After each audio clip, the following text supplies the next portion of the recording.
হে পিতা, বিশ্বাস করো আমার কাছে এমন এক জ্ঞান এসেছে যা তোমার কাছে নাই, যা তোমার কাছে আসে না। তুমি আমার অনুসরণ করো, আমি তোমার সোজা পথ দেখাই দেবো। সুবহানাল্লাহ। তুমি আমাকে অনুসরণ করো, যেহেতু আমার কাছে যে জ্ঞান আসছে ওই জ্ঞান তোমার কাছে নাই। ইব্রাহিম আলাইহিস সালামের কাছে কার জ্ঞান আসছে? আল্লাহ রাব্বুল আলামিনের জ্ঞান। লূত আলাইহিস সালাম কি নবুয়ত প্রদান করে আল্লাহ রাব্বুল আলামিন বলছেন, ওয়ালুতান আতাইনাহু হুকমান ওয়া ইলমা। আমি লূতকে আমার পক্ষ থেকে জ্ঞান দান করেছি, হিকমত দিয়েছি, বিজ্ঞান শিক্ষা দিয়েছি, আমি তাকে ইলম দান করেছি। সুবহানাল্লাহ। আমি তাকে ইলম দিয়েছি। মুসা আলাইহিস সালাম সম্পর্কে আল্লাহ পাক বলেন, ওয়ালাম্মা বালাগা আশুদ্দাহু ওয়াস্তাওয়া আতাইনাহু হুকমান ওয়া ইলমা। মুসা আলাইহিস সালাম যখন বয়স সন্ধিক্ষণে পৌঁছে গেলেন, যখন তিনি পূর্ণ বয়স প্রাপ্ত হলেন এবং তিনি যখন নিজেকে সম্পূর্ণ লালন পালন করার কাজ যখন তার সম্পূর্ণ হয়ে গেল, আমি তখন আমার পক্ষ থেকে তাকে ইলম দান করেছি, জ্ঞান দান করেছি, হিকমত দিয়েছি, জ্ঞান দিয়েছি। রাসূল করিম সাল্লাল্লাহু আলাইহি ওয়াসাল্লাম সম্পর্কে আল্লাহ পাক বলছেন, ওয়ালা ইন ইত্তাবা'তা আহওয়াআহুম বা'দাল্লাযী জাআকা মিনাল ইলম মা লাকা মিনাল্লাহি মিন ওয়ালিয়্যিন ওয়ালা নাসীর। তুমি যদি জ্ঞান লাভের পরও তাদের প্রবৃত্তির অনুসরণ করো, তাহলে আল্লাহর কাছ থেকে তোমাকে রক্ষাকারী কেউ থাকবে না, কোনো সাহায্যকারী তুমি পাবে না। আমি যে জ্ঞান তোমাকে দিয়েছি এটারই অনুসরণ করো, এর মধ্যেই মুক্তি, বিশ্ববাসীর মুক্তি এই জ্ঞানের অনুসরণের ভেতরে। প্রত্যেক জাতির জন্য আল্লাহ রাব্বুল আলামিন নিজের পক্ষ থেকে রাসূল পাঠিয়েছেন। আল্লাহ পাক বলেছেন, ওয়ালিকুল্লি উম্মাতির রাসূল। প্রত্যেক জাতির জন্য আমি রাসূল প্রেরণ করেছি। এমন কোন জাতি নাই যার কাছে নবী রাসূল পাঠানো হয় নাই। ওয়া ইম মিন উম্মাতিন ইল্লা খালা ফিহা নাযীর। সমস্ত নবীদের কাছে, সমস্ত উম্মতের কাছে, জাতির কাছে আমার পক্ষ থেকে আমি নবী পাঠাইছি। কোন সুবহানাল্লাহ। কেউ যেন বলতে পারে না যে আমরা আল্লাহর পক্ষ থেকে কোনো দাওয়াত পাই নাই, আল্লাহর পক্ষ থেকে সত্যকে চেনার কোনো রাস্তা পাই নাই। এই জন্য প্রত্যেক নবীদের, প্রত্যেক উম্মতের জন্য, জাতির জন্য আল্লাহ সুবহানাহু ওয়া তাআলা তিনি নবী পাঠিয়েছেন নিজের পক্ষ থেকে, হেদায়েত পাঠিয়েছেন নিজের পক্ষ থেকে। এই নবীদেরকে পাঠাবার উদ্দেশ্য কি ছিল? কোরআনে কারিমে আল্লাহ পাক বলেন, আমাদের নবীকে আল্লাহ পাক ডেকে বলছেন, আলিফ লাম রা কিতাবুন আনজালনাহু ইলাইকা লিতুখরিজান নাসা মিনাজ যুলুমাতি ইলান নূর। আলিফ লাম রা কিতাবুন আনজালনাহু ইলাইকা লিতুখরিজান নাসা মিনাজ যুলুমাতি ইলান নূর। এই কিতাব আমি আপনার উপর অবতীর্ণ করেছি। এ হচ্ছে একখানা কিতাব। এই কিতাবখানা আমি আপনার প্রতি অবতীর্ণ করেছি। এই জন্য করেছি কিতাব অবতীর্ণ, যাতে করে মানব মণ্ডলীকে পঞ্জীভূত অন্ধকারের ভিতর থেকে বের করে আলোর দিকে নিয়ে আসতে পারেন। এ বিশ্ব হচ্ছে অন্ধকারে ভরা। পৃথিবীতে মানব রচিত যত মতবাদ আছে সব হচ্ছে অন্ধকার। সবগুলি কি? অন্ধকার। এই অন্ধকারের ভিতর থেকে আলোর দিকে নিয়ে আসবেন। আলো হচ্ছে কি? ইসলাম। আলো হচ্ছে কোরআন। কোরআনের দিকে নিয়ে আসবে, ইসলামের দিকে নিয়ে আসবে। সেই জন্য আমি আপনার প্রতি এই কোরআন অবতীর্ণ করেছি। আমার ভাইয়েরা, সকল আসমানি কিতাবের উপরে আমাদের ঈমান আনা লাগবে। শুধুমাত্র কোরআন শরীফের উপরে নয়, সকল কিতাবের উপরে ঈমান আনতে হবে। কোরআনকে যেমন মানি, মুহাম্মদ সাল্লাল্লাহু আলাইহি ওয়াসাল্লামকে যেমন মানি, সব নবীদের উপরে ওই রকম ঈমান আনতে হবে।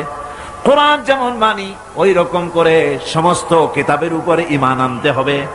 এটার শর্তই দেওয়া হয়েছে, মুমিন হচ্ছে তারা, ওয়াল্লাযীনা ইউমিনুনা বিমা উনজিলা ইলাইকা ওয়া মা উনজিলা মিন ক্বাবলিক। মুমিন হচ্ছে সেই সব লোক মুত্তাকি হচ্ছে তারা যারা তোমার উপরে নাজিলকৃত কিতাবের উপর ঈমান এনেছে এবং এর আগে যত কিতাব আসছে সমস্ত কিতাবের উপর ঈমান এনেছে, তারাই হচ্ছে মুত্তাকি, তারাই হচ্ছে মুমিন। আল্লাহ পাক বলেন, নাযালা আলাইকাল কিতাবা বিল হাক্কি মুসাদ্দিকান লিমা বাইনা ইয়াদাই। আল্লাহ তোমার প্রতি সত্য সহকারে যে কিতাব নাজিল করেছেন আর এর পূর্বে আগত সকল কিতাবের উপরে এর সত্যতা প্রমাণ করেন। এ কোরআন হচ্ছে আগের যত কিতাব নাজিল হয়েছে সমস্ত কিতাবের সত্যতা প্রমাণকারী কিতাব। এই জন্য মুমিনদেরকে বলতে বলা হয়েছে, কুল আমান্না বিল্লাহি ওয়া মা উনজিলা আলাইনা ওয়া মা উনজিলা আলা ইব্রাহিম ওয়া ইসমাঈলা ওয়া ইসহাক ওয়া ইয়াকুব ওয়াল আসবাত। বলো, আমরা ঈমান এনেছি আল্লাহর প্রতি, আমাদের প্রতি অবতীর্ণ কিতাবের প্রতি, আর ইব্রাহিম, ইসমাইল, ইসহাক, ইয়াকুব এবং তার আওলাদদের প্রতি যে কিতাব অবতীর্ণ হয়েছে সমস্ত কিতাবের উপর আমরা ঈমান এনেছি। ওয়ামা উতিয়া মূসা ওয়া ঈসা ওয়ান নাবিয়্যুনা মির রাব্বিহিম লা নুফাররিকু বাইনা আহাদিম মিনহুম ওয়া নাহনু লাহু মুসলিমুন। আর মূসা, ঈসা, অন্যান্য নবীদের উপরে যত কিতাব অবতীর্ণ হয়েছে সমস্ত কিতাবের উপরে আমরা ঈমান আনতেছি। আর আমরা হচ্ছি আল্লাহ পাকের আজ্ঞাবহ, আমরা হচ্ছি আল্লাহ পাকের বান্দার মধ্যে আমরা শামিল। আল্লাহ পাক বলছেন, এই পৃথিবীতে আমি যত নবী পাঠাইছি সমস্ত নবীদের সাথে তিনটা জিনিস দিয়েছি। কয়টা জিনিস? তিনটি জিনিস দিয়েছি সমস্ত নবীদেরকে। লাকাদ আরসালনা রুসুলানা বিল বায়িনাতি ওয়া আনজালনা মাআহুমুল কিতাবা ওয়াল মিজানা লিয়াকুমান নাসু বিল কিসত। নিঃসন্দেহে আমি নবীদেরকে স্পষ্ট নিদর্শনাদি সহ এই পৃথিবীতে পাঠিয়েছি এবং সেই সঙ্গে তাদেরকে কিতাব দিয়েছি আর তাদেরকে মিজান দান করেছি, বাইয়িনাত দান করেছি। তিনটা জিনিস দিয়েছি, এক দিলাম বাইয়িনাত, আর এক দিলাম কিতাব, আর এক দিলাম মিজান। কয়টা হলো? তিনটা। বাইয়িনাত কি? বাইয়িনাত হলো, বাইয়িনাত বলা হয় এমন জিনিসগুলি কি যা একজন নবীর আচার আচরণ দেখে বুঝতে পারা যায় নিঃসন্দেহে ইনি আল্লাহর নবী। সুবহানাল্লাহ। এটাই হচ্ছে বাইয়িনাত। তার চরিত্র, তার আচার আচরণ এগুলি প্রমাণ করে তিনি নবী। আমার বন্ধুগণ, হযরতে খাদিজা রাদিয়াল্লাহু তাআলা আনহা যখন ইসলামের দাওয়াত পেয়েছিলেন, আল্লাহর নবীর পক্ষ থেকে যখন দাওয়াত পেলেন, নবুয়তের তাওহীদের যখন দাওয়াত পেয়েছিলেন, একজন স্ত্রী হিসেবে তার স্বামীর প্রতি এত শ্রদ্ধা, স্বামীর প্রতি এত ভক্তি শ্রদ্ধা, অনাবিল ভক্তি শ্রদ্ধা, যার কারণে হযরতে খাদিজা একটা মুহূর্তের জন্য, এক সেকেন্ডের জন্য দেরি করেন নাই, কোনো প্রশ্ন তোলেন নাই যে আপনি নবী হইলেন কেমনে, অথবা আপনার মধ্যে তো এই জিনিস দেখছি, আপনি নবী হইলেন কেমনে, এমন কোনো কথা বলেন নাই। যখনই নবুয়তের তাওহীদের দাওয়াত পেলেন, মা খাদিজাতুল কুবরা সঙ্গে সঙ্গে তিনি পড়ে নিলেন, লা ইলাহা ইল্লাল্লাহু মুহাম্মাদুর রাসূলুল্লাহ।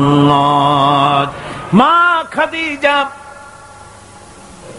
বললেন, আবুল কাসিম, বিগত 15টি বছর পর্যন্ত আপনার ভিতরে যে আচরণ দেখেছি, এ আচরণ, এ চরিত্র কোন সাধারণ মানুষের হতে পারে না, অবশ্যই আপনি আল্লাহর নবী, কোন সন্দেহ, আমার কোন দ্বিধা নাই, এর মধ্যে কোন প্রশ্ন নাই, নিঃসন্দেহে আপনি আল্লাহর নবী। সুবহানাল্লাহ। তার চরিত্রই প্রমাণ করে নবীদেরকে বাইয়িনাত দেওয়া হয়েছে, এমন চরিত্র আচার আচরণ দেওয়া হয়েছে যাতে করে লোকেরা অভিভূত হয়ে যায়, আকৃষ্ট হয়ে যায়। হযরতে যায়েদ, তিনি তো কৃতদাস ছিলেন, হারায় গেলেন বাপ মা থেকে। আর এরপরে কুদরত তারে মুহাম্মদ সাল্লাল্লাহু আলাইহি ওয়াসাল্লামের ঘরে উঠায় দিল। তিনি তখন আল্লাহর নবী, তখন নবুয়তের দায়িত্ব পান নাই। যায়েদের পিতার কাছে খবর হয়ে গেল যায়েদ আছে রাসূলের বাড়িতে, মুহাম্মদ সাল্লাল্লাহু আলাইহি ওয়াসাল্লামের বাড়ি মক্কায়। তারা এসে হুজুরের সঙ্গে দেখা করে বললেন, মুহাম্মদ সাল্লাল্লাহু আলাইহি ওয়াসাল্লাম, জানতে পেরেছি আপনার কাছেই আমাদের ছেলে যায়েদ আছে, মেহেরবানি করে তাকে আমাদেরকে ফিরায় দেন। হুজুর বলেন, যায়েদ যদি তোমাদেরকে চিনতে পারে আর যদি যেতে চায়, আমার পক্ষ থেকে কোনো আপত্তি নাই, অবশ্যই যাবে।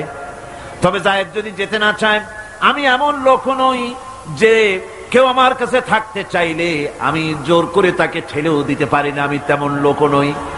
পিতা বললেন, আপনি অবশ্যই যুক্তিপূর্ণ কথা বলেছেন। হযরতে যায়েদ কানা হলো। হুজুর বললেন, তুমি কি চেনো এদের? কি? যায়েদ বললেন, চিনি, ইনি আমার বাবা, উনি আমার চাচা। যায়েদের পিতা বলেন, বাবারে বাড়ি চলো, তোমার মা কেঁদে কেঁদে হয়রান, চলো বাড়ি যাই, বাড়ির যা কিছু আছে সব তোমাকে ফিরিয়ে দেওয়া হবে। হযরতে যায়েদ বলতেছেন, পিতা বাড়িতে যা আছে তাই শুদ্ধ, তামাম দুনিয়াটা যদি আমারে দেওয়া হয়, এই লোকটির কাছে থেকে যে ব্যবহার পেয়েছি, আমি এই লোকের কদম ছেড়ে যেতে পারি না। তার চরিত্রই প্রমাণ করে তিনি নবী, কি ব্যবহারটা পেয়েছেন। হযরত আনাস রাদিয়াল্লাহু তাআলা আনহু ছোট মানুষ, 8 বছর বয়সের সময় হুজুরের খাদেম হয়ে হুজুরের বাড়িতে আসছেন। আচ্ছা, 8 বছর বয়সের কিশোর ভুল তো করতেই পারে। গরম পানি চাইলে ঠান্ডা পানি এনে দেবে, স্যান্ডেল চাইলে জুতো আনবেন, বিছানা বিছাইতে বললে উঠাই দেবে, এটা স্বাভাবিক। কিশোর মানুষ, ছোট মানুষ। এবার শুনুন, বাইয়ানাত কারে বলে? নবীদের বাইয়ানাত আল্লাহ যে দিয়েছেন সেটা কি জিনিস? সেটা হলো উন্নত মানের চরিত্র, তার ব্যবহার, ওঠা বসা, যা দেখলে মানুষ বুঝতে পারে তিনি আল্লাহর নবী। হযরতে আনাসের মুখে শুনুন। হযরতে আনাস রাদিয়াল্লাহু তাআলা আনহু বলেন, একাধিক ক্রমে টানা 10টি বছর রাসূলের খেদমতের ভিতরে নিয়োজিত ছিলাম। 10টি বছরের ভিতরে একটা দিনের জন্য নবীজি আমাকে ধমক দিয়ে কথা বলেন নাই। এটা ধমক দিলেন না আমারে, এটা করছো কেন, এটা করো নাই কেন? সুবহানাল্লাহি বিহামদিহি।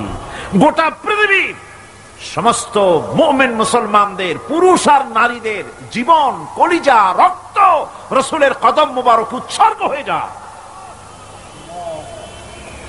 কারে বলে নবী রাসূল? কি চরিত্র! বাইয়ানাত। আল্লাহ রাব্বুল আলামিন বলেন, নবীদেরকে বাইয়ানাত দিয়েছি আর আমি তাদের সাথে কিতাব দিয়ে দিয়েছি। কিতাবও এমন কিতাব যেই কিতাবের কোনো তুলনা নাই। কোরআনে কারীম নাজিল করে দিলেন আল্লাহ রাব্বুল আলামিন, এমন কিতাব দিয়ে দিলেন, কোরআন শুনে মানুষ পাগল হয়ে যেতেছে। রাসূলের উপরে কিতাব নাজিল হলো, হুজুর তেলাওয়াত করতেছেন কাবা ঘরের পাশে বসে। হজের মৌসুম এসেছে, আবু জাহাল ঘরে ঘরে গিয়া বলতেছে, আমার দেশে একটা পাগল হয়েছে, নাউজুবিল্লাহ, তারে জেনে ধরেছে, খবরদার তার কাছে যাবা না, কি বলে তাও শুনবা না। ওই যে লোকটা দেখা যায় এখন, পাগল দেখার একটা উৎসাহ লোকেদের মধ্যে সব কালে আছে। লোকদের চিন্তা হলো, কি বলে তা না হয় নাই শুনলাম, কিন্তু লোকটা কেমন, পাগলটা কেমন, একটু দেখে আসি। তারা চলে গেল দেখার জন্য। কানে আঙ্গুল দিয়া গেছে, কেউ বা কানের মধ্যে তুলা দিয়া গেছে। আল্লাহর হাবিবের কাছে গিয়া নবীজির চেহারা মোবারকের দিকে তাকাইয়া তারা দেখতেছে, দেখে দেখে চোখ আর ফেরে না। আহারে, এত সুন্দর কি মানুষ হয় নাকি? পাগল হয়ে গেছে, এত সুন্দর মানুষ, তা কি কখনো পাগল হইতে পারে? আমরা তো পাগল দেখেছি, পাগলের জামা কাপড়ের খোঁজ থাকে না, মাথার চুল একদিকে, মোছ আর একদিকে, দাড়ি আর একদিকে, জামার বোতামের ঠিক নাই, দাঁতে ময়লা, জামায় কাপড়ে ময়লা। এ কেমনে পাগল হবে? এত সুন্দর মানুষ, এত বিন্যস্ত মানুষ, পাগল হবে না নিশ্চয়ই। কান দিয়ে আঙ্গুল সরাইস, কেউ বা তুলা বার করেছে, অমনি নবীজির তেলাওয়াত করা কোরআনে কারীম তাদের কানের ভিতর থেকে ঢুকে কলিজা স্পর্শ করলো। নিজেদের অজান্তে চোখ দিয়া পানি পড়া শুরু হয়ে গেল। বিদেশ থেকে আগত লোকগুলি চোখ থেকে পানি পড়তেছে আর মুখ থেকে বেরিয়ে গেল আশহাদু আল্লা ইলাহা ইল্লাল্লাহু ওয়াহদাহু লা শারীকা লাহু ওয়া আশহাদু আন্না মুহাম্মাদান আবদুহু ওয়া রাসূলুহু। কোরআনে কারীম কি মজার জিনিস আল্লাহ পাক আমাদের দিয়েছেন, সুবহানাল্লাহ। আমার বন্ধুগণ, আল্লাহ পাক বলেন আমি নবীদেরকে বায়নাত দেই, কিতাব দেই, আর দেই তাদেরকে তৃতীয় আর একটা জিনিস, যেটা হলো মিজান। তার মানে হলো মানদণ্ড বা দাড়িপাল্লা। এখানে বোঝানো হয়েছে সত্যের সেই মাপকাঠি যা হক এবং বাতিলের মাঝে ওজন দিয়ে মানুষকে ঠিক করে দেওয়া যায়, এটার নাম মিজান। এই সুবিচার নবীরা ছাড়া সাধারণ মানুষের কাছে পাওয়া সম্ভব নয়। সুবিচার পাওয়া যাবে কেবল কাদের কাছে? নবীদের কাছে, কোরআনের কাছে, নবুয়তের কাছে আর কিতাবের কাছে সুবিচার। আর পৃথিবীতে সুবিচার নাই। আছে সুবিচার? হতে পারে। সেই জন্য মিজান, দাড়িপাল্লা, এটা হচ্ছে ইনসাফের প্রতীক। এটা কিসের প্রতীক? ইনসাফের প্রতীক। এটা আবার মনে করেন না যেটা জামাত ইসলামের প্রতীক। গ্রাম থেকে কিছু লোক আসছে, ঢাকা হাইকোর্টের সামনে গিয়ে দেখে বিরাট দাড়িপাল্লা টানানো। কয় যে বাপরে, জামাত ইসলামের এত বড় অফিস! দুনিয়ার সব, বাংলাদেশের সবগুলি কোর্টের সামনে এরকম দাড়িপাল্লা টানানো আছে। ইনসাফের প্রতীক। এটা হচ্ছে ইনসাফের প্রতীক। ইনসাফ কি মুকদ্দাস তারাজু। এই পবিত্র একটি দৃষ্টান্ত আল্লাহ রাব্বুল আলামিন দাড়িপাল্লার সাথে দিয়েছেন, ইনসাফ। এই ইনসাফ কেবলমাত্র করতে পারে কারা? নবীরা। কিসের মাধ্যমে? কোরআনের মাধ্যমে। বায়নাত দিয়েছি, কিতাব দিয়েছি, মিজান দিয়েছি। মিজান দিয়েছি, বিচারটা কেমন দেখো। বিচারটা কারে কয়? ইহুদি এসে একজন মুসলমানের বিরুদ্ধে নালিশ করেছে আল্লাহর নবীর দরবারে। নবীজি সাক্ষ্য প্রমাণ নিয়ে সবকিছু শুনে মিলে রায় দিলেন ইহুদির পক্ষে, মুসলমানের বিপক্ষে। কারে কয় মিজান? নবী তো ইচ্ছা করলে তার নিজের দলের ওই মুসলমানদের পক্ষেই তো রায়টা দেওয়া স্বাভাবিক ছিল। ছিল কিনা কন? বাপ হোক, মা হোক, দলের নেতা হোক, সব সময় নিজের স্বার্থের দিকে টানে। কথা ঠিক কিনা? স্বাভাবিকভাবে বোঝেন। চট্টগ্রাম শহরে সবচাইতে বড় সন্ত্রাসী ধরা পড়েছে। পুলিশ বহু পরিশ্রম করে খাগড়াছড়ি থেকে ঘাট ধরে নিয়ে আসছে। ঢাকা থেকে টেলিফোন আসছে, মন্ত্রী বাহাদুরের টেলিফোন। হ্যালো, কে? চিটাগংয়ের এসপি? বলে হ্যাঁ। কারে ধরছো? কয় বল্টু মিয়ারে। ছাড়ো মিয়া, আমার দলের লোক তুমি ঠিক পাও নাই? কয় স্যার অস্ত্র শুদ্ধা ধরছি। অস্ত্র শুদ্ধা ছেড়ে দে।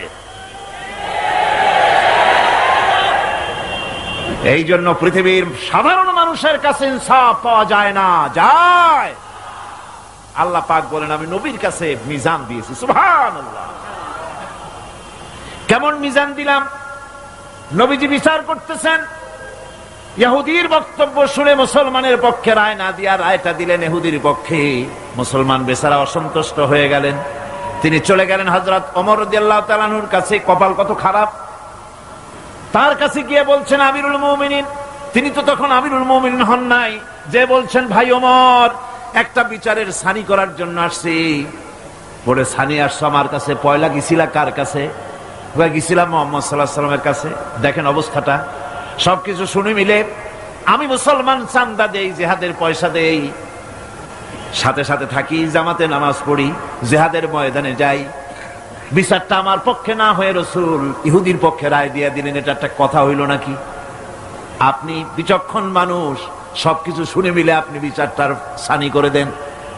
হযরত ওমর বলেন বাবাজি অপেক্ষা করো, আমি তোমার বিচারের সানি করতেছি, দাঁড়াও। হযরত ওমর ঘরের মধ্যে ঢুকলেন, তরবারি নিয়ে আসলেন। খাপের থেকে তরবারি বার করে হযরত ওমর বলেন, যেই ব্যক্তি আল্লাহর নবীর ফয়সালা করার পর তা মানতে পারে না, তার সানি করতে আসে, তার ফয়সালা তো এই রকম করে করে দিতে হয়। তরবারি মারলেন, গর্দান পড়ে গেল।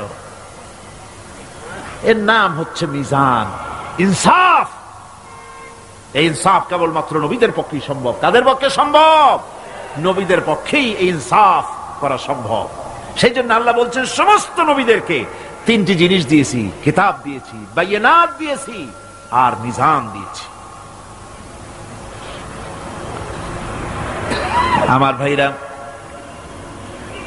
কিতাবের প্রতি ঈমান আনবো, সব কিতাব মানি, সব রাসূলদের মানি। লা নুফাররিকু বাইনা আহাদিন মির রাসূলি, কোন নবীদের ভিতরে আমরা পার্থক্য সূচিত করি না, সমানভাবে সব নবীদের উপর ঈমান আনছি। যত নবীর নাম জানি আর যত নবীর নাম জানি না, সমস্ত নবীদেরকে মানি, শ্রদ্ধার সাথে ঈমান এনেছি। ঠিক কিনা কোন? সমস্ত কিতাবের প্রতি ঈমান এনেছি, কিন্তু অন্যান্য সমস্ত কিতাবের সাথে সম্পর্ক ছিন্ন করে শুধুমাত্র মানতে হবে কোরআন। শুধুমাত্র মানতে হবে কি? সমস্ত আসমানি কিতাব বিশ্বাস করি, ঈমান এনেছি, কিন্তু সমস্ত কিতাবের সাথে সম্পর্ক ছিন্ন করে মানতে হবে শুধুমাত্র কোরআন। কারণ এটাই হচ্ছে মুকাম্মাল। হযরত ওমর রাদিয়াল্লাহু তাআলা আনহু একদিন রাসূল করিম সাল্লাল্লাহু আলাইহি সাল্লামের সামনে তাওরাতের একটা পাতা এনে তিনি পড়তেছিলেন। বললেন, হুজুর, তাওরাতের একটা পাতা পাইছি, একটু আপনারে শোনাই। হুজুরের কাছ থেকে অনুমতি না নিয়েই তিনি তা পড়া শুরু করে দিলেন। কিছুক্ষণ পর হযরত আবু বকর রাদিয়াল্লাহু তাআলা আনহু এসে তিনি রাসূলের চেহারার দিকে তাকিয়ে দেখেন, আল্লাহর নবীর চেহারা মোবারক গোসায় লাল হয়ে আছে। হযরত সিদ্দিক আকবর রাদিয়াল্লাহু তাআলা আনহু বলেন, ওমর, এর থেকে যদি তুই মরে যেতি, এর থেকে তুমি যদি মরে যেতে। তিনবার বললেন। হযরত ওমর হতচকিত হয়ে গেলেন। তিনি তাকিয়ে রাসূলের চেহারা মোবারকের দিকে দেখেন, হুজুরের চেহারা গোসায় ভরে গেছে। হযরত ওমর থরথর করে কাঁপতে লাগলেন। বললেন, ইয়া রাসূলুল্লাহ, ওমরের জীবন, ওমরের মা বাপের জীবন আপনার কদমে উৎসর্গ হয়ে যাক। কি অপরাধ করেছি ইয়া রাসূলুল্লাহ? হুজুর বলছেন, ওমর, তুমি যে কিতাবের পাতা আমারে শুনাইতেছো, এই কিতাব যার উপরে অবতীর্ণ হয়েছে, সেই মুসা আলাইহিস সালাম যদি আজকে বেঁচে থাকতেন, আমার উম্মতের ভিতরে শামিল হওয়া ওয়াজিব হয়ে যেত। সুতরাং সমস্ত কিতাব থেকে সম্পর্ক ছিন্ন করে মানতে হবে কেবলমাত্র কোরআন। মানতে হবে কোনটা? আর ওই কিতাবগুলির সাথে আমাদের থাকবে কি? ঈমানের সম্পর্ক। কিসের সম্পর্ক? ঈমান ও আকীদার সম্পর্ক। আর মানতে হবে কোরআন। এই কোরআনে কারিমের রয়েছে বিশেষ কিছু বৈশিষ্ট্য। সুবহানাল্লাহ, কত বৈশিষ্ট্য! কোরআনে কারিমের রয়েছে বৈশিষ্ট্যে ভরা এই কোরআন, যা আল্লাহ রাব্বুল আলামিন আমাদেরকে দান করেছেন। এর এক নম্বরের বৈশিষ্ট্য হলো, কোরআন আরবি ভাষায় নাজিল হয়ে গোটা পৃথিবীতে ছড়ায় আছে। আজও পর্যন্ত কোরআনের মধ্যে কোনো পরিবর্তন হয় নাই। হয়েছে কোনো পরিবর্তন? সামনের দিকে হওয়ার সম্ভাবনা আছে। আল্লাহ পাক বলেন, নাহনু নাযালনা যিকরা ওয়া ইন্না লাহু লাহাফিজুন। কোরআন নাযিল করেছি আমি আল্লাহ, আর এর সংরক্ষণের সবটুকুন দায়িত্ব আমি আল্লাহ আমার নিজ হাতে গ্রহণ করেছি। আমার হাতে এটা গ্রহণ করেছি। এটা কোরআনের বৈশিষ্ট্য। পৃথিবীতে কোরআন মুখস্থ, আপনার বেদ, বাইবেল, অন্যান্য ধর্মগ্রন্থ মুখস্থ করেছে, এর কোনো নজির নাই। আছে নাকি? কোনো নজির নাই। কিন্তু কোরআন মুখস্থ করেছে লক্ষ লক্ষ মুসলমান পাওয়া যাবে, কোটি খানেক মুসলমান পাওয়া যাবে যারা কোরআন মুখস্থ করেছে। আল্লাহ রাব্বুল আলামিন বলেন, ওয়ালাকাদ ইয়াসসারনাল কুরআনা লিযিকর। কোরআন মুখস্থ করার জন্য আমি আল্লাহ বান্দাদের কাছে আমি সহজ করে দিয়েছি। এই পৃথিবীতে কোরআনের বড় বৈশিষ্ট্য হচ্ছে, কোরআনের চাইতে বেশি পড়া হয়েছে এমন কোন কিতাব পৃথিবীতে আছে? নাম করেন, নাম করেন, বলেন। এমন কোন কিতাব পৃথিবীতে নাই। আমার ভাইরা, এমন মজার কিতাব, মানুষ বুঝেও পড়ে না বুঝেও পড়ে। রাতের বেলায় তাহাজ্জুদের নামাজ পড়ে কোরআন তেলাওয়াত করে, আর চোখের পানি দিয়ে দাড়ি ভিজে যায়। কোরআনে কারীম এত মজার কিতাব, এই কোরআনে কারীমকে আল্লাহ রাব্বুল আলামিন বিরাট নিয়ামত করে মানুষের জন্য পেশ করেছেন।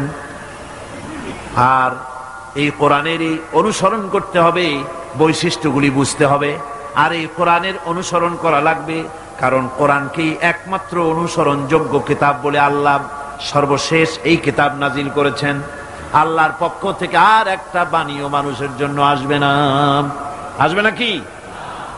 আল্লাহর পক্ষ থেকে আখিরি কালাম। আল্লাহ পাক বলছেন, ইন্না আনজালনা ইলাইকাল কিতাবা বিল হক লিতাহকুমা বাইনান নাসি বিমা আরাকাল্লাহ। আমি এই কিতাবকে সত্য সহকারে তোমার উপরে অবতীর্ণ করেছি, যাতে করে এই সত্য জ্ঞান এবং বিচার ফয়সালা তুমি মানুষের মধ্যে করতে পারো। সেই জন্য আমার পক্ষ থেকে এই কিতাব তোমার উপরে সত্য সহকারে অবতীর্ণ করেছি। এই কিতাবেরই অনুসরণ করতে হবে কেবলমাত্র, আর কোনটার নয়। সুতরাং কোরআনের প্রতি ঈমান আনার লক্ষ্যে কোরআনের বিশুদ্ধতা সম্পর্কে সন্দেহ এবং সংশয় দূর করা জরুরি। কোরআনের প্রতি আমাদের কি কোনো সন্দেহ আছে? জোরে বলেন, আছে? আলহামদুলিল্লাহ কোন কোন আলহামদুলিল্লাহ। আল্লাহ রাব্বুল আলামিন প্রথমে তো চ্যালেঞ্জ করেছিলেন, তোমরা যদি সন্দেহ পোষণ করো কোরআনের ব্যাপারে, তাহলে কোরআন শরীফের মতো করে একখানা কিতাব বানায় আনো। এই চ্যালেঞ্জের মোকাবেলা দুনিয়া কেউ করতে পারে নাই। এরপরে আল্লাহ পাক বলেছেন, পারলা না গোটা কোরআন, কোরআনের মতো করে 10টা সূরা বানায় আনো।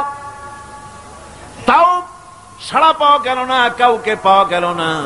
পরে আল্লাহ পাক সর্বশেষ চ্যালেঞ্জ করলেন, ইন কুনতুম ফি রাইবিম মিম্মা নাযালনা আলা আবদিনা ফাতু বিসূরাতিন মিন মিসলিহি ওয়াদউ শুহাদাআকুম মিন দুনিল্লাহি ইন কুনতুম সাদিকিন।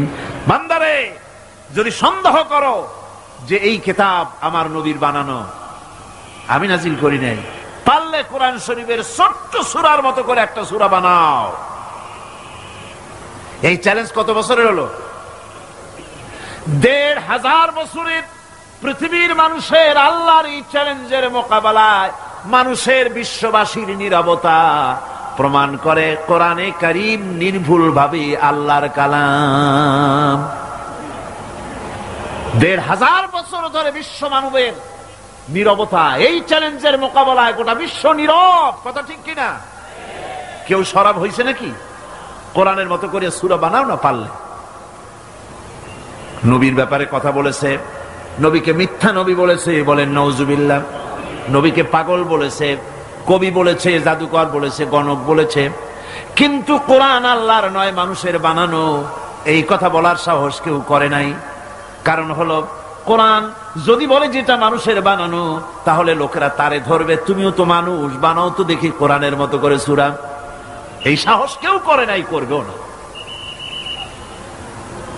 আমার বন্ধুগণ, কোরআন যেইভাবে নাজিল হয়েছিল নবীজির কাছে, ঠিক ওইভাবে আজও পর্যন্ত আছে না? নাই? আছে কিনা?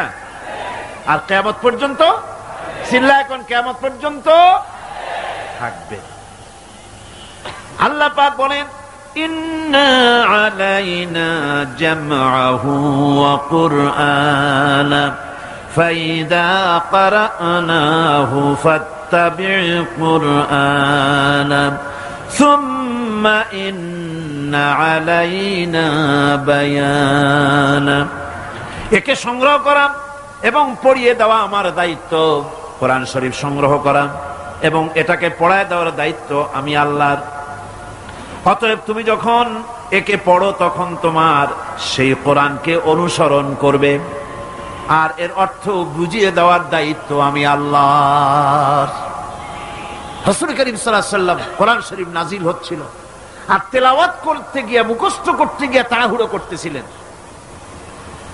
বারবার জিহ্বা ওড়াচ্ছেন, রাসূলের মুখস্থ করতে কষ্ট হচ্ছে। এই দৃশ্য আল্লাহ রাব্বুল আলামিনের বরদাস্ত হলো না। রব্বুল আলামিন তার হাবিবকে শোনালেন, লা তুহাররিক বিহি লিসানাকা লিতাজালা বিহি। নবী হে, কোরআনে কারীম মুখস্থ করার জন্য জিহ্বা এত নাড়াচাড়া করার কোনো দরকার নাই, এত পেরেশান হওয়ার কোনো প্রয়োজন নাই। আমার জিব্রাইল আপনার প্রতি যখন কোরআন অবতীর্ণ করবে, আমার জিব্রাইলের সাথে মাত্র একবার তেলাওয়াত করবেন, আপনার সিনার ভিতরে গোটা কোরআনে কারীম জামায়ে দেওয়ার মালিক আমি আল্লাহ রাব্বুল আলামিন। আমি মুখস্থ করাই দেব। হাবিব, আপনি পড়তে জানেন না সেটা তো আমি জানি, আমি আপনারে পড়াবো, আমি আপনারে শিখাবো, আমি আপনাকে তেলাওয়াত করে ব্যাখ্যা করে বুঝাবার তৌফিক দিয়ে দেব। আর যদি আপনি ভুলে যান, সানুকরিউকা ফালা তানসা ইল্লা মা শাআল্লাহ, আমি এমন ভাবে তোমাকে পড়াবো যে অবশ্যই তুমি তা ভুলতে পারবে না। সুবহানাল্লাহ। আর আল্লাহ যদি কোনো জিনিস ভুলাতে চান সেটা স্বতন্ত্র কথা, আমি এমন ভাবে পড়াবো তুমি ভুলবা না। সুবহানাল্লাহি ওয়া বিহামদিহি।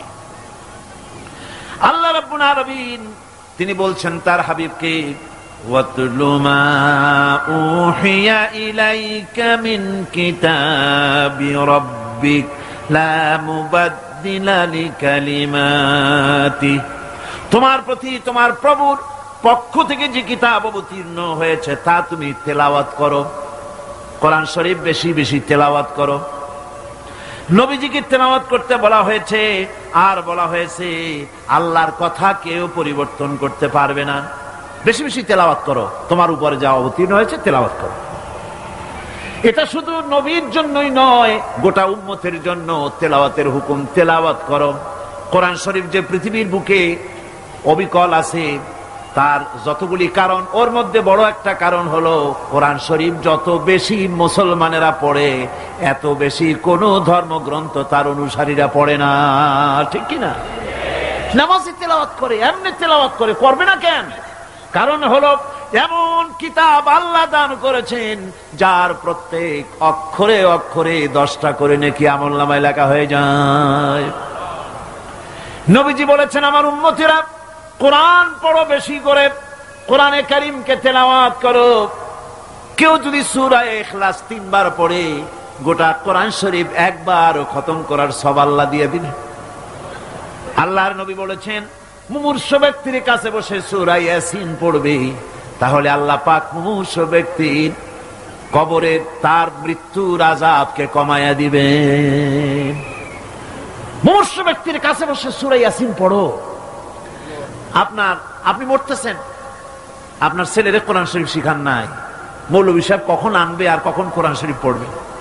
ছেলেরে কোরআন শিখান, মেয়েরে কোরআন শিখান, মরবার সময় যেন তারা কাছে বসে সূরা ইয়াসিন পড়তে পারে।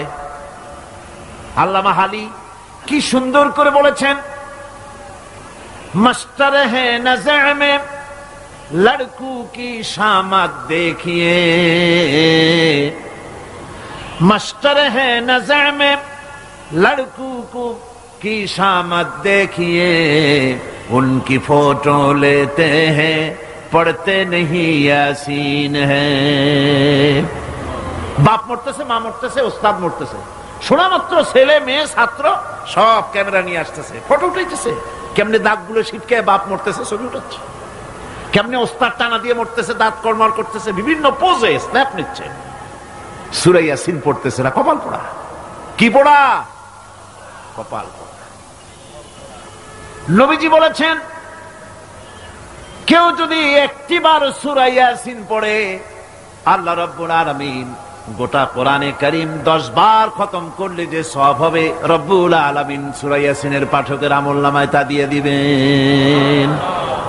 এই কোরআন শরীফ বেশি বেশি করে পড়ো, বেশি করে পড়ো। এই কোরআন এমন এক কিতাব যার মধ্যে অসত্যের আদৌ কোনো ঠাঁই নাই। কোরআনের মধ্যে অসত্য কথা আছে? মিথ্যা কথা আছে? আল্লাহ পাক বলছেন, وإنه لكتاب عزيز لا يأتيه الباطل من بين يديه ولا من خلفه নিশ্চিত রূপে এক সুদৃঢ় সুরক্ষিত কিতাব, মিথ্যা না এর পেছন থেকে, উপর থেকে, ডান থেকে, বাম থেকে, কোন দিক থেকে মিথ্যা কোরআনের ভিতরে প্রবেশের কোনো কায়দা নাই। যালিকাল কিতাবু লা রাইবা ফীহি, এমন কিতাব যার মধ্যে সন্দেহের কোনো অবকাশ নাই। জোরে কোন সুবহানাল্লাহ।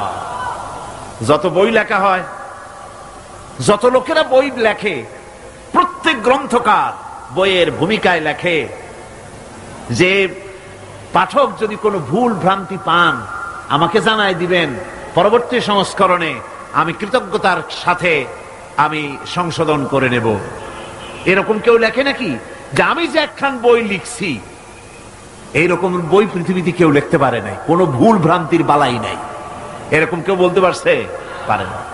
কোরআনে কারীম এমন কিতাব যার ভূমিকায় শুরু হয়েছে, যে কিতাব পড়তেছো এখানে এমন এক কিতাব, যালিকাল কিতাবু লা রাইবা ফীহি, কোনো সন্দেহ নাই, কোনো ভুল নাই এর মধ্যে। এটা একেবারে সম্পূর্ণ আল্লাহ রাব্বুল আলামিনের পক্ষ থেকে যেভাবে আসছিল ওইভাবেই আছে। এবার আল্লাহ গ্যারান্টি দিচ্ছেন, দুনিয়ার মানুষ যদি কখনো অসসার ভিতরে পড়ে যাও যে নবীজি বুঝি এর মধ্যে কিছু বানায় ঢুকাইছে নাকি, তাহলে আমার পক্ষ থেকে গ্যারান্টি শোনো। কে গ্যারান্টি দিচ্ছেন? জোরে কোন কে? ওয়ালাউ তাকাওয়ালা আলাইনা বা'দাল আকাবিল লাআখাযনা মিনহু বিল ইয়ামিন সুম্মা লাকাতা'না মিনহুল ওয়াতিন। আমার নবী যদি নিজের থেকে কোনো কথা বানিয়ে কোরআনের নামে ঢুকাই দিত, কোরআনের ভিতরে যদি আমার নামে নিজের বানানো কথা ঢুকাইতো, আমি আমার নবীজির ডান হাত চেপে ধরতাম আর আমি আমার নবীজির কণ্ঠ নালীকে কেটে ফেলে দিতাম। একটা বর্ণ নবী এর ভিতরে বানান নাই, এর ভিতরে যা আছে সব আল্লাহ পাকের কালাম, বিশুদ্ধ ভাবে যেমনটি নাজিল করেছিলেন তেমনটি আমাদের কাছে আছে। সুতরাং কোরআনের পরিপন্থী কোন জিনিসের অনুসরণ করা যাবে না। সলিড এই কিতাব, আল্লাহর এই বাণী, কিতাবের প্রতি ঈমান। এখন আপনি যতই সেজদা দেন ওই কথাই ফিরে চলেন, ওই যে প্রথম কথা, লাইসাল বিররা আন তুওয়াল্লু ওয়ুজুহাকুম কিবালাল মাশরিকি ওয়াল মাগরিব ولكن البر من آمن بالله واليوم الآخر والملائكة والكتاب والنبيين। পূর্ব পশ্চিমে মুখ ঘুরানোই পুণ্যবান নেককার আর সৎকার হওয়ার জন্য যথেষ্ট নয়। সেজদা দিতে দিতে যদি কপালে দাগও পড়ে যায়, আছে না বহু মানুষ কপালে দাগ পড়ে গেছে আর মনে করে এই কপালে দাগ পড়াটাই ফি উজুহিহিম মিন আসারিস সুজুদ, এটা পড়া দরকার ঘষে হইলেও। আসারিস সুজুদ মানে কপালে দাগ পড়া নয়। লোকটা যে নামাজি, তার চেহারার ভিতরে নামাজের আসর ফুটে ওঠে। সুবহানাল্লাহ বিহামদিহি। লোকটারে দেখলেই বোঝা যায় এই লোকটা নামাজি। তার চরিত্র, তার ওঠা বসা, তার চলাফেরা, তার আচরণ, তার হাসি, তার বক্তব্য, তার ওয়াদা, তার সবকিছু দেখে প্রমাণিত হয় যে লোকটা নামাজি। এটাই হলো আসারের সুজুদ। দাগ পড়লেই ওইটার নামই আসারের সুজুদ না। তাহলে যাদের কপালে দাগ পড়ে না সারা জীবনে, তাদের অবস্থাটা কি? সুতরাং পূর্ব পশ্চিমে কতগুলো সিজদা দিলেন ওইটা বড় কথা না। বড় কথা হলো এইগুলির উপর ঈমান আনা। কিতাব মানছি তো, কিতাব ছাড়া আর কোনো কিছুকে অনুসরণ করা।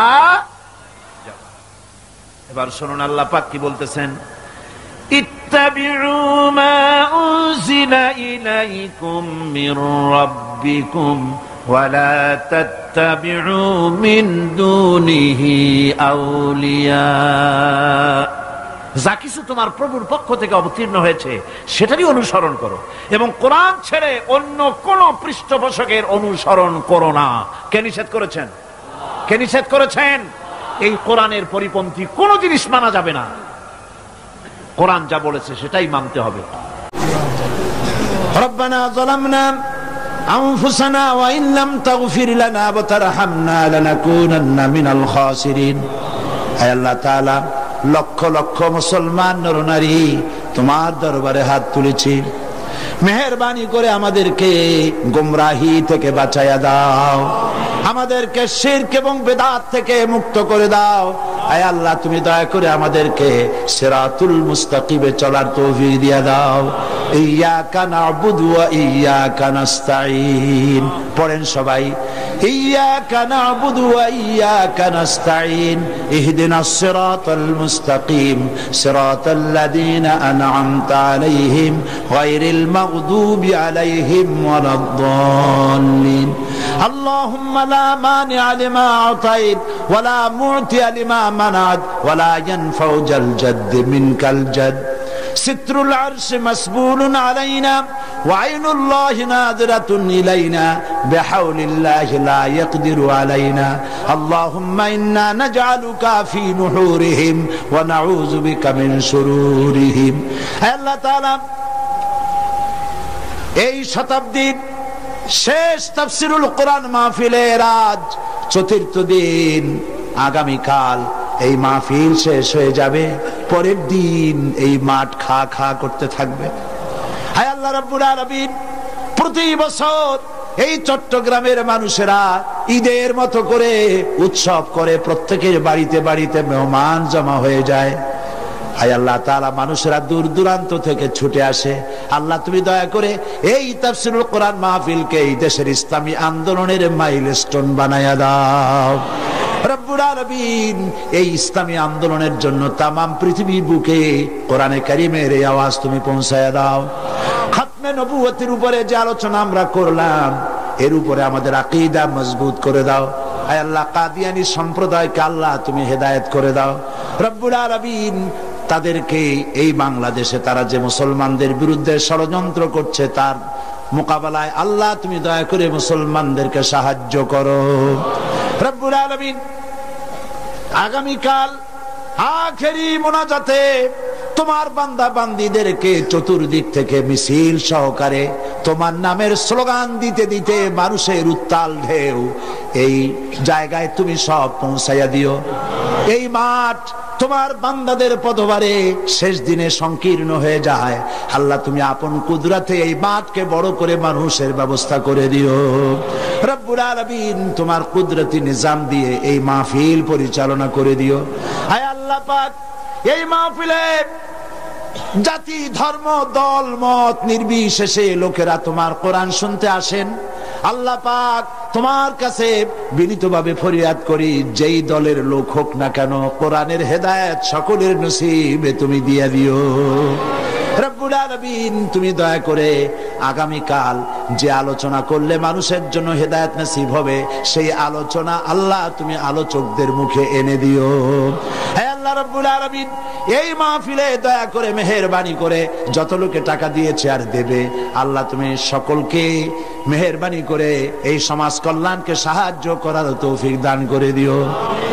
ইসলামী বই পুস্তক যারা নিয়ে এসেছেন কষ্ট করে, আল্লাহ তাদের কামাইতে বরকত দান করে দিও। ইসলামের এই জিহাদে অংশ নিয়েছেন লিখুনি দিয়ে কলম দিয়ে যারা, আল্লাহ তুমি তাদের প্রতি রহম করো। সমস্ত মুসলিম জনগণকে কোরআন হাদিস আর ইসলামী সাহিত্য কিনে পড়ে সেই অনুযায়ী আমল করার তৌফিক দিয়ে দিও। ربنا تقبل منا إنك أنت السميع العليم وتب علينا إنك أنت التواب الرحيم سبحان ربك رب العزة عما يصفون وسلام على المرسلين الحمد لله رب العالمين واجعل آخر كلمة عند الموت لا إله إلا الله محمد رسول الله. السلام عليكم ورحمة الله.